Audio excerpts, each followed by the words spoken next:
We have this idea that personal growth is supposed to feel good, right? Like we're slowly climbing a mountain, getting stronger, getting better.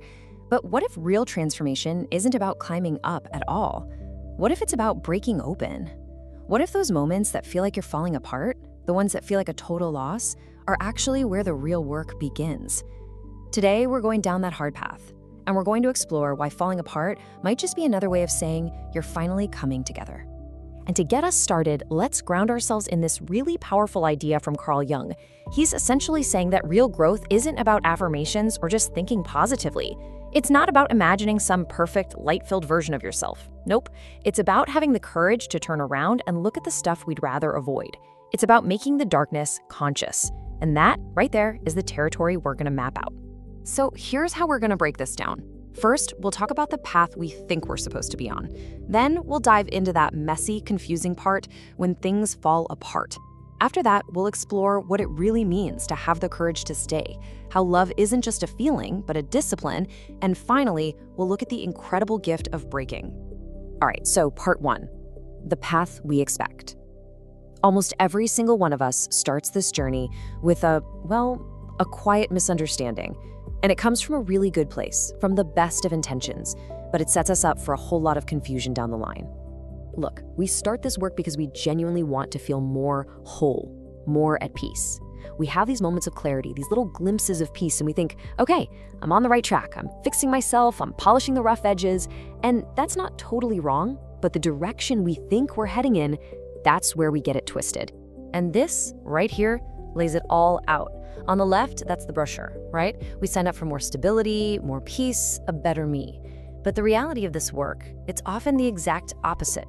It's destabilizing, it's confusing. It's not about perfecting the old you. It's about the entire operating system of you finally becoming visible to itself. All the bugs, all the outdated code, all of it.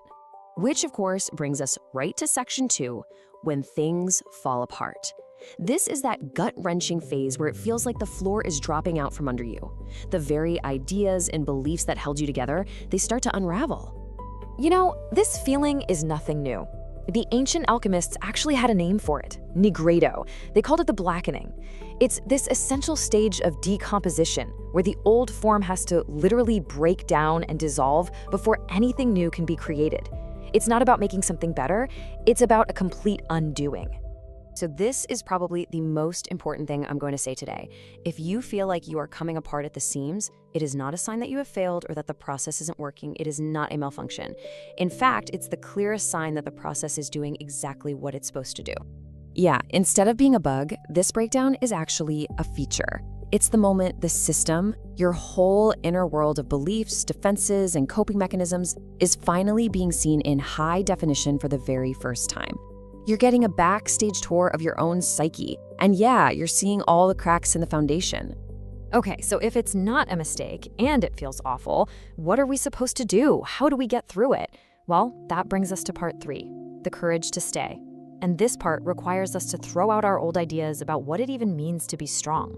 Think about it, when things start to unravel, every instinct in your body screams, run, distract yourself, numb this out, get back in control. It's pure survival. So in that exact moment, when the urge to bolt is overwhelming, what does real courage even look like?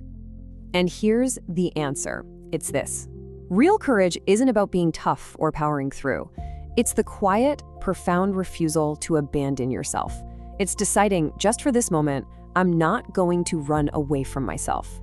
It's staying with the discomfort, with the fear, with the sadness, without checking out. So let's get really practical. Courage is not gritting your teeth, suppressing what you feel, or just white-knuckling it. Real courage is staying in contact with your own experience. It's observing how you react without judging yourself for it. There's a word for this in some traditions, virya. It basically means a kind of gentle, sustained effort.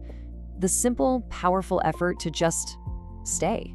But let's be honest, trying to stay with all that intensity just on willpower alone, that's our recipe for burnout. Your nervous system simply can't handle it. Which brings us to our next section. Love is a discipline. Because courage needs a partner. It needs a specific condition that makes staying not just bearable, but possible. That support system is a practice called metta, or loving kindness. Now, this is so key. Metta is not some warm, fuzzy feeling that just magically appears. It's a discipline. It is the conscious, deliberate choice to meet whatever is happening inside you with an attitude of friendliness, especially when it is the absolute last thing you want to do. So how does that work practically? Well, it's a cycle. Step 1, you turn toward what you're feeling. You just acknowledge it's there. Step 2, you try to meet it with friendliness, a simple, non-judgmental, okay, I see you're here. And step 3, which is the real work, is you just return to that again and again and again, especially when you forget, especially when you resist. This is what builds the inner safety to actually stay with the fire. Okay, so we've talked about the courage to stay and the discipline of friendliness that makes it possible. So now we can go all the way back to the beginning, to that scary moment of breaking, and see it in a totally new way. This is our final section, the gift of breaking. At the end of the day, this hard path isn't a promise that your life will suddenly be easy and free of problems. That's not the deal. The offer on the table is something way more profound, a fundamental change in your relationship to your life. You're building the capacity to be with all of it, the good, the bad, the heartbreaking, without needing it to be any other way. And that brings us right back home. That crisis, that moment of total breakdown that we're so terrified of, it's not the end of the story. That shattering of who you thought you were, the very breaking you're trying so desperately to avoid, might just be the exact opening you've been searching for all along. So I'm going to leave you with a question to sit with. If real courage is the refusal to abandon yourself in the presence of what you feel, what is one part of your own experience, one feeling, one vulnerability, one uncomfortable truth that you can choose not to abandon today? Thank you for watching. If something in this resonated with you, then you're already closer than you think. If you're ready to go deeper, there's a link below to my book, Not for Wimps: The Hard Path of Spiritual Transformation. This isn't theory, it's a framework you can actually use. Tap the link below and step into it.